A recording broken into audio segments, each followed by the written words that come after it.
পার্বতীপুরে শ্রদ্ধা ভালোবাসায় পালিত খালেদা জিয়ার ৮২তম জন্মবার্ষিকী।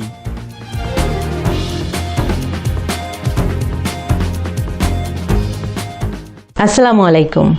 এমকে টেলিভিশনের নিয়মিত সংবাদে আপনাদের স্বাগত জানাচ্ছি আমি শারমিন মিনা। এতক্ষণ শুনছিলেন সংবাদ শিরোনাম, এখন ডেস্ক থেকে বিস্তারিত। সারা দেশের ন্যায় দিনাজপুরের পার্বতীপুরেও শ্রদ্ধা ও ভালোবাসায় পালিত হয়েছে বিএনপির সাবেক চেয়ারম্যান ও সাবেক প্রধানমন্ত্রী বেগম খালেদা জিয়ার জন্মবার্ষিকী।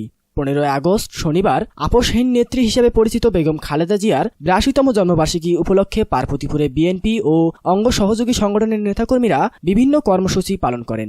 এ সময় তার আত্মার মাগফিরাত কামনায় দোয়া মাহফিল ও আলোচনা সভার আয়োজন করা হয়।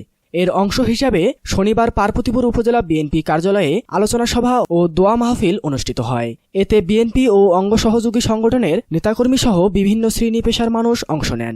এ সময় উপস্থিত ছিলেন সাবেক পৌর মেয়র এজেডএম মেনহাজুল হক, বিএনপি নেতা সালেহ আহমেদ মঞ্জু, বিএনপি নেতা আতিয়ার রহমান, বিএনপি নেতা আকরাম হোসেন, সোহেল মারুফ স্বপন, সাদ আলী, যুবনেতা আতিকুর রহমান স্বপন, জুবাইর হোসেন বাবুসহ বিএনপি ও সহযোগী সংগঠনের নেতাকর্মীরা। উল্লেখ্য, বেগম খালেদা জিয়া ১৯৪৫ সালের ১৫ আগস্ট দিনাজপুরে জন্মগ্রহণ করেন। ১৯৬০ সালে তিনি তৎকালীন ক্যাপ্টেন জিয়াউর রহমানের সঙ্গে বিবাহবন্ধনে আবদ্ধ হন। তার মৃত্যুর পর এটিই প্রথম জন্মবার্ষিকী। Nahid Hasan, news desk, MK television.